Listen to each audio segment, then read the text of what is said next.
Hello, and welcome to Essential Alchemy.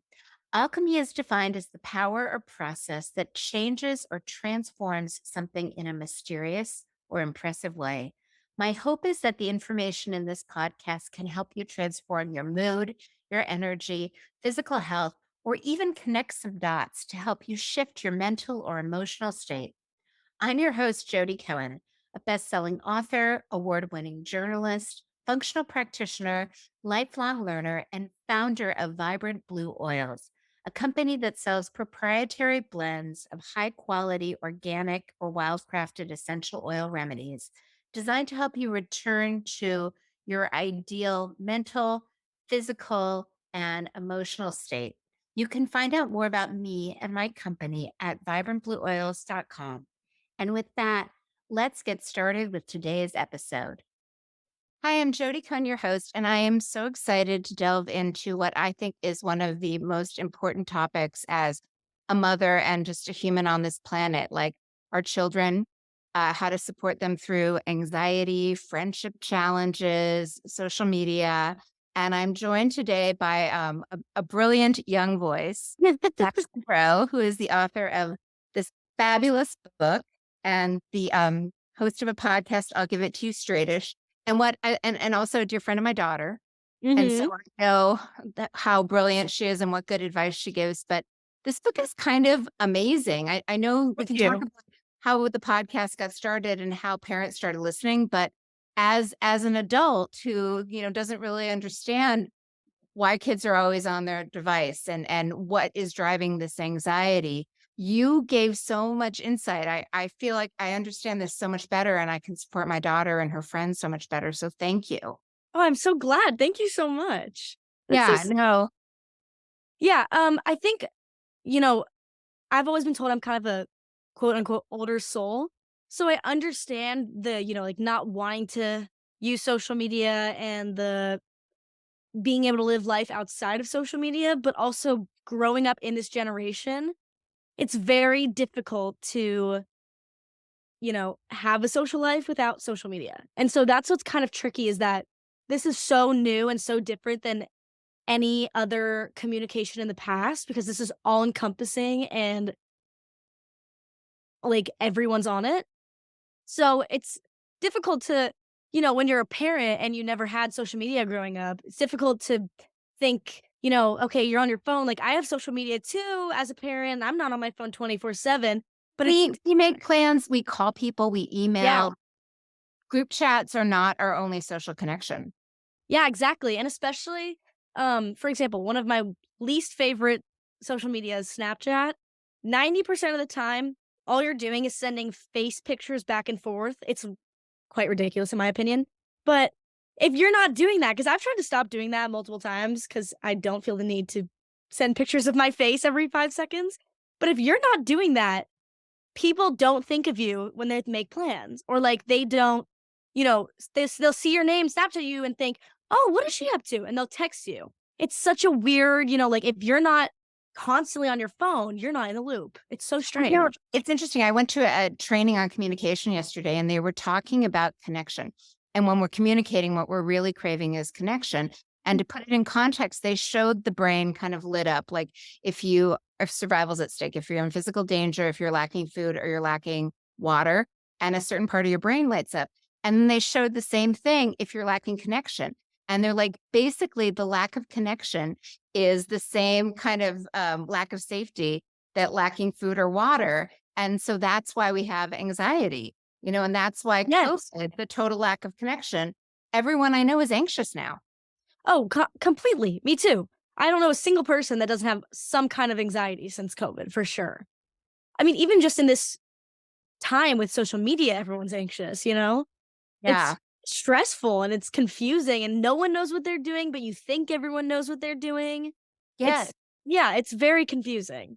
One, I love it. Would it be okay if I kind of read your description of Yeah, anxiety? of course, of Because course. I thought it was really good. So all I want to do is cry, but I'm so sick of crying. I'm so sick of being out of control of my own emotions, of not being able to have harmony between my thoughts and my mind. I don't even know what I need to cry until I do. I don't even know I need to cry until I do. I don't want to be weak. I don't want to have to ask for help. How is it fair that I have to live in fear while others laugh? I put myself in situations that I can't handle because I should be able to. And I can, I just don't want to. I want to give up, turn around, go home, not have to worry anymore, silence my mind, but that's unreasonable. Yeah, that's, part of a collection of poetry that I've written, and so I kinda put that in there as a cover picture, but it ended up being very relevant to, the whole chapter of anxiety, and it's partially a literal meaning of I physically wanna turn around and go home because 'cause I'm so anxious, like, I do not wanna be in my car, I wanna drive home and, like, not go to whatever I'm going to because I'm worried about this, I'm worried about this, my car's gonna crash, my everyone here is gonna hate me. So, physically, I was like, "I wanna go home," but then, not only is it also a metaphor for not only anxiety, but also just life, but it's also like, even when you do go home, sometimes you still have that feeling of, "I wanna go home." It's not always a place, and while it definitely is, with your people, your home, and with your family and your friends, but sometimes that feeling of home is very hard to pinpoint, um, and anxiety, a big thing is, you wanna feel safe, and if you're not home, you don't feel safe, and so it's hard to feel safe when you don't know what home is, right? Well, and you mentioned control. Like I tend to when I get anxious, I try to control things because then there are less variables that can Yes, make it more exactly. Yeah. Like, for example, literally today, I went to go get my ears pierced today, very excited, but I've literally had to reschedule, like, 3 times this week, so I was like, "Okay, this is it," like, I'm very excited, I get in the car, and I was like, "I'm gonna leave at 12 o'clock. My appointment's at 12:40, so I'm not gonna be late," you know? And I leave at 12:20 because the time gets ahead of me, whatever. And I get there and I'm so stressed out because I had the exact plan of how I wanted this day to go. And of course, things don't always go the way you want them to go. And so I get there and I'm literally like 7 minutes late and they won't let me in. And I was so just upset because I didn't even care about the fact that I couldn't get my piercing or that like I was late. I don't care. It's just that I had a very strict schedule of how I wanted today to go, and then it didn't go like that, and it stressed me out even more. And it's like, even the things you think you can control, you can't always. Oh, no. I know. I Yeah. know. I with the mother who would apologize for the weather, and I'm like, "Yeah, you Yeah, well, to Seattle. Sorry, it's raining." I'm like, you're like, "Wrong place to live." "Oh."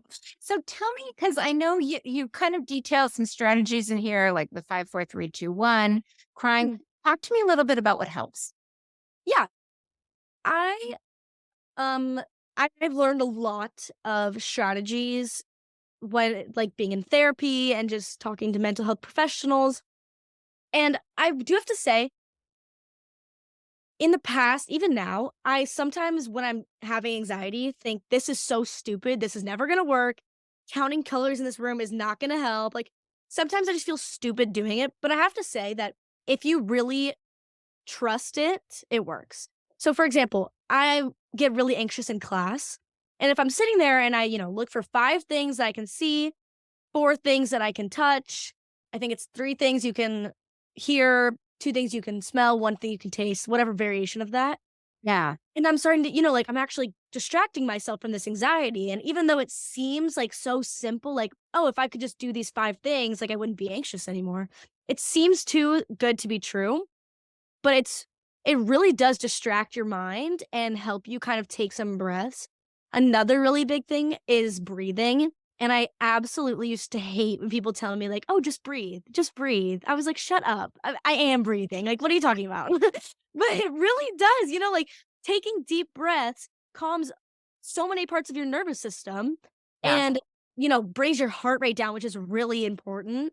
Yeah. And I think a really crucial part of that is taking these deep breaths and not focusing on the anxiety, but and not, not trying to figure out how to get rid of it, rather than you should just kind of live with it, but try and make it manageable. Do you know what I mean? Like, I think it's if you try and say, like, I need to get rid of this anxiety right now, you're gonna stress out more. Like, that's what Yeah. I do. Yeah. I think, taking deep breaths and being like, this is anxiety, this is not going anywhere right this second, and that's okay.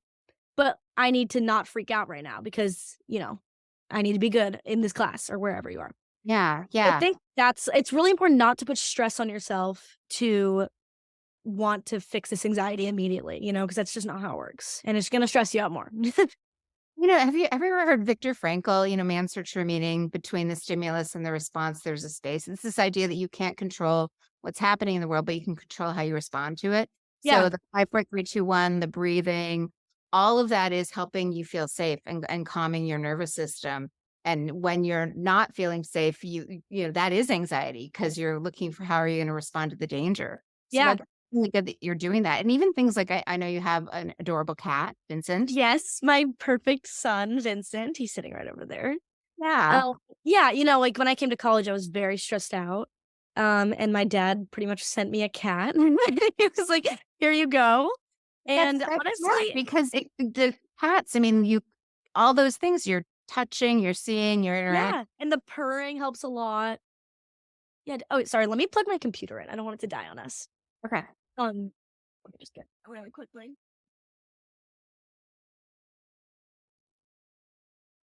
Sorry, I should have checked that one for No, it's okay.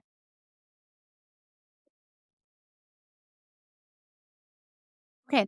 And then I know you also like do yoga and do movement. Mhm. Does that seem to help? Yes, another thing that used to piss me off is when my parents would tell me, "Working out helps so much." And I'm like, "Yes, but I'm anxious, like, I don't wanna go somewhere and work out." But it's another annoyingly, they're all right. And yes, yoga is one of my favorite anxiety relief strategies of all time. I think it's very good for you, like, mind and body, and it's Yeah. also just really fun, Yeah. and it's not, high, intensity most of the time, and it's not like running on a treadmill. So it's nice to just kind of think about your breath in a way that's not focusing on anxiety. And I also just like yoga because it's very connecting, even though you're all doing it alone. If you're in a space like with other people, or even just like if you're watching a YouTube video, you're both doing it together. And I think that's really important is not even just the connection, but the connection on top of you're all trying to heal, which I think is Yeah. really pretty.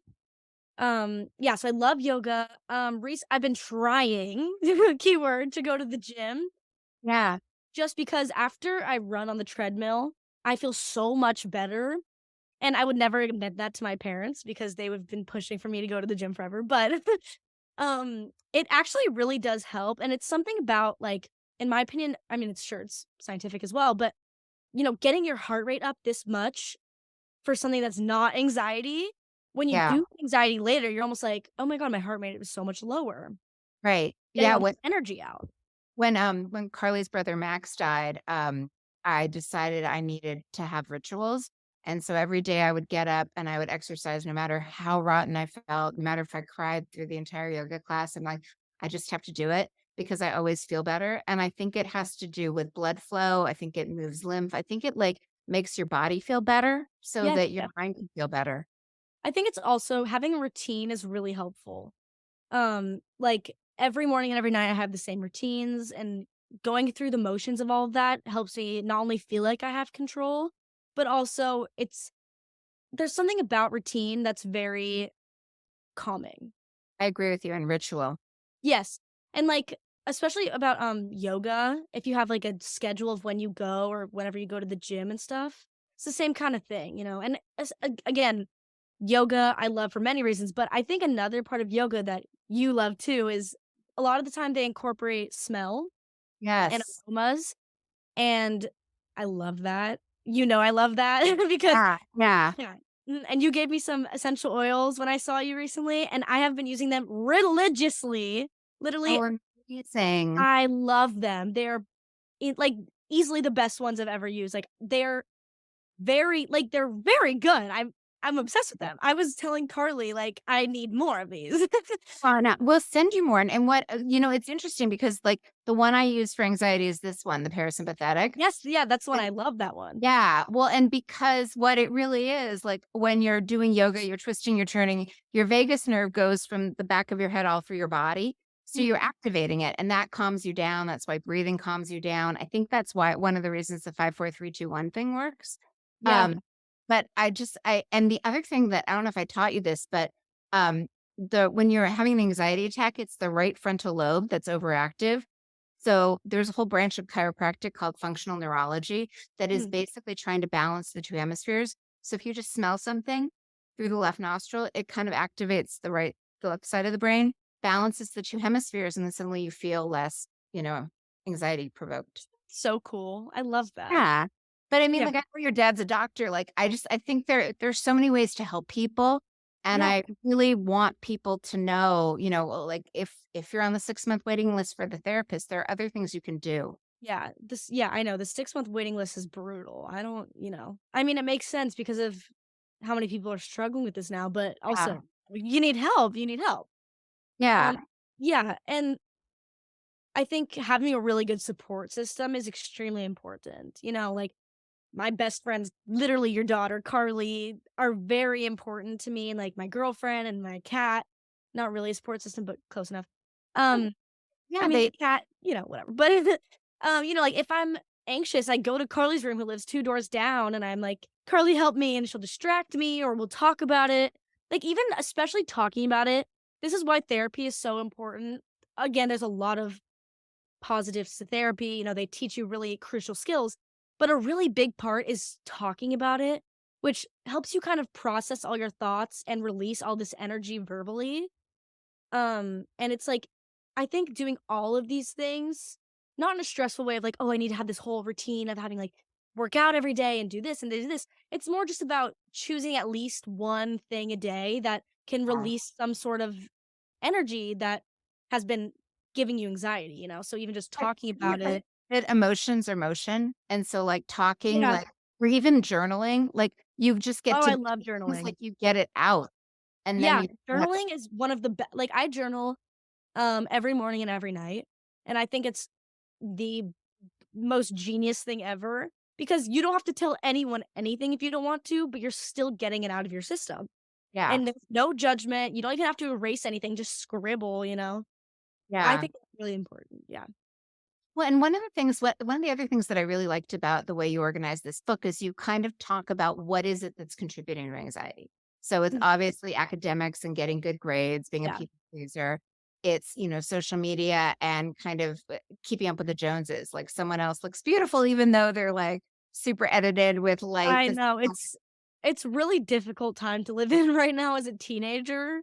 Like Yeah, your brains are barely, developed and you're yeah, looking at these things and these people who you don't know but you think you should be like. It's really difficult to grow up like that. And I think a really important thing to kind of think about when living in this generation is to not compare yourself to other people. You know, yeah. there's a lot of stressors in this world, and that just doesn't have to be one of them. And that's much, much, much easier said than done. And I'm very aware of that. But it's kind of like when people ask me if they should dye their hair. This is kind of a stupid example, but I tell them, well, you can if you want to, but just your hair is comes out of your head because it's perfectly matched for you. Right.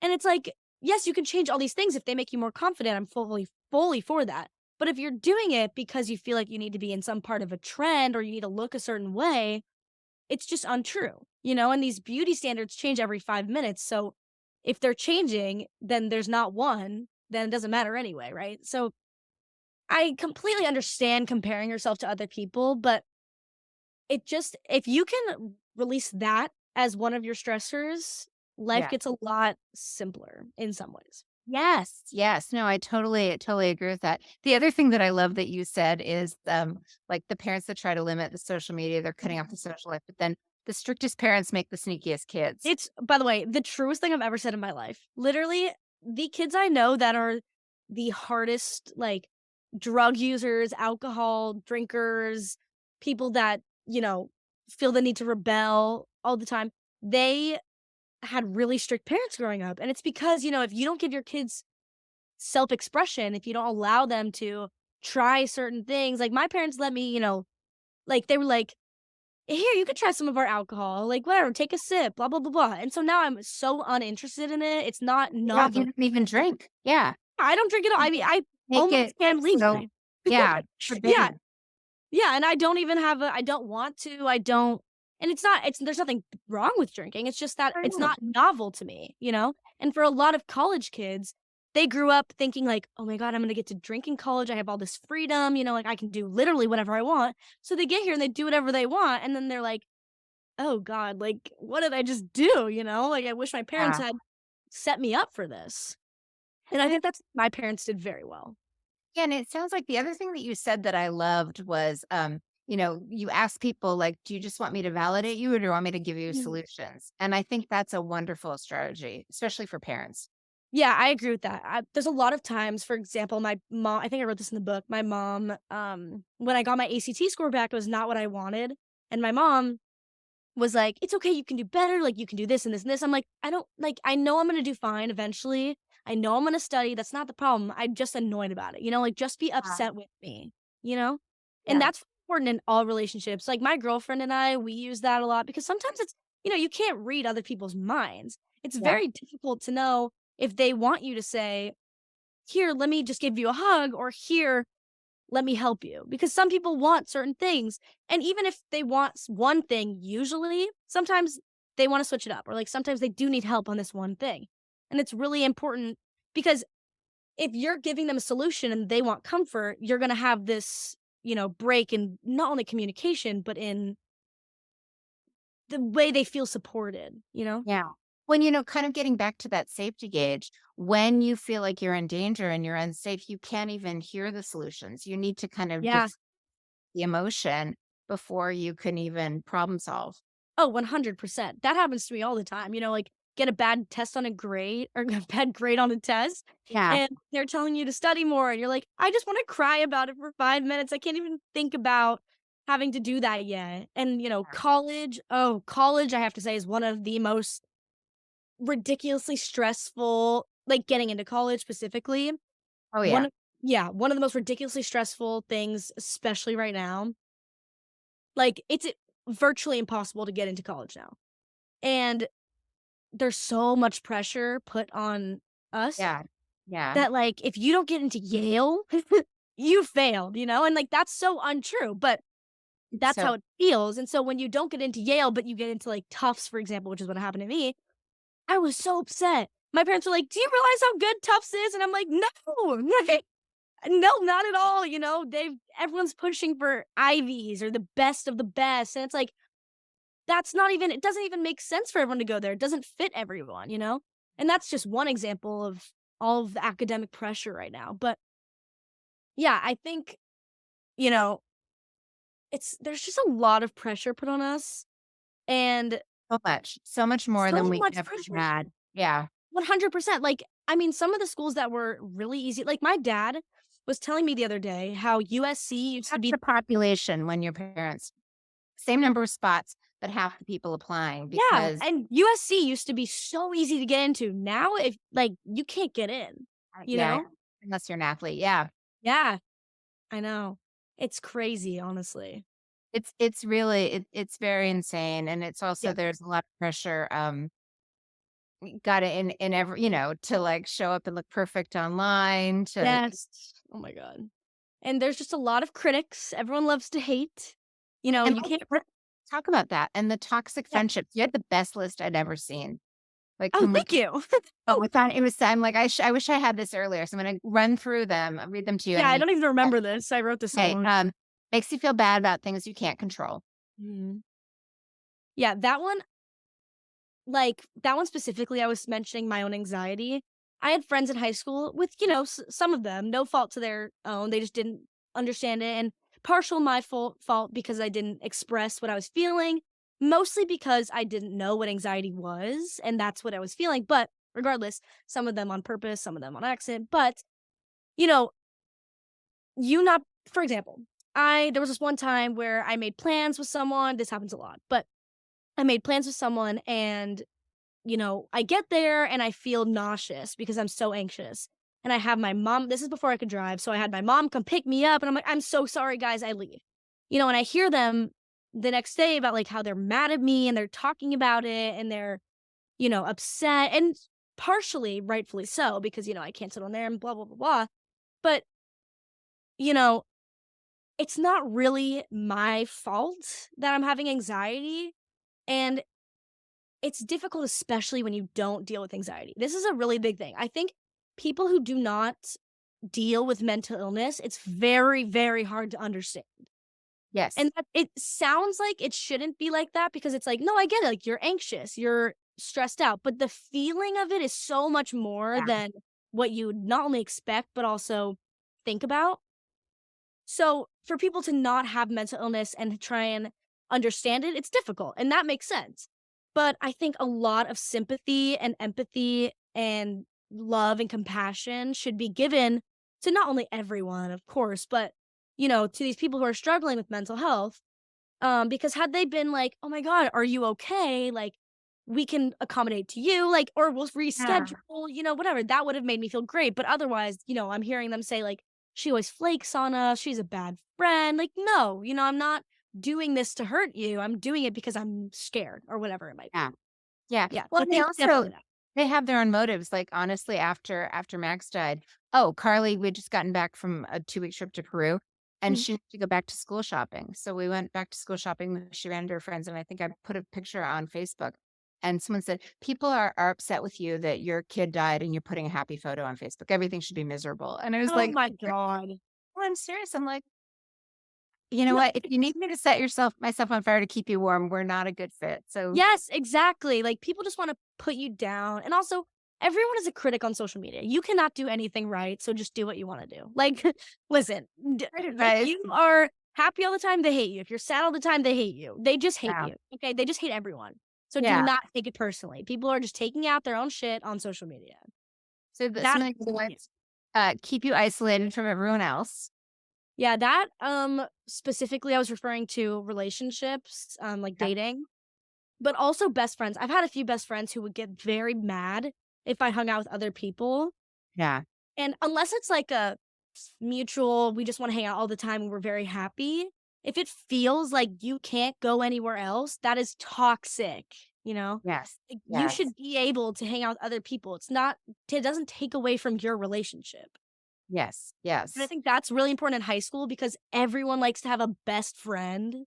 Yeah. Which whatever, it's ridiculous, but everyone likes to have a best friend, so when you're not hanging out with them, it's like, "Oh, your friend cheating on me." Like, "No, I'm Yeah. not. Just hang out with Yeah. other people." Possessiveness, Yeah. is rude to your face.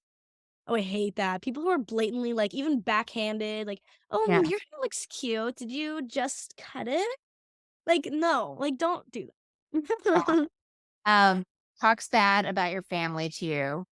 I hate that. If someone says to you, like, "Your mom is crazy," or, like, "Your brother is rude" not rude, I guess it depends, but, like, Yeah. if your brother is, he's kind of a douche. Like, excuse me? No, like, family is off limits always. Yes. That's the most important thing in my life. Like, you don't come at my family without coming at me. Nope, I completely agree with you. And Yeah. then weaponizes things that you tell them. This is a big one, like gaslighting. Oh my god, I hate this. This, has been a problem with in my immediate family because it's hard when you're telling people things in your family because it's, like, almost like, I tell my mom something, then she tells my brother, and it's like, "No, mom, you can't do that," and we kind of had to establish that boundaries, and we're all very much better at that now. But in high school and in middle school, like, if you tell someone something and then you get into a fight and they use that against you, that is an awful friend. Yeah, well, that is a toxic relationship. I mean, these are Yes. all, I'm now 54, and these are things that I wish I had known when I was your age or even like 10 years ago, because it would Yeah. have a lot of time and anxiety. Yeah, and it's really helpful to kind of look for these signs. Don't be Yeah. pessimistic and just assume everyone's like this because people mess up sometimes, that's different.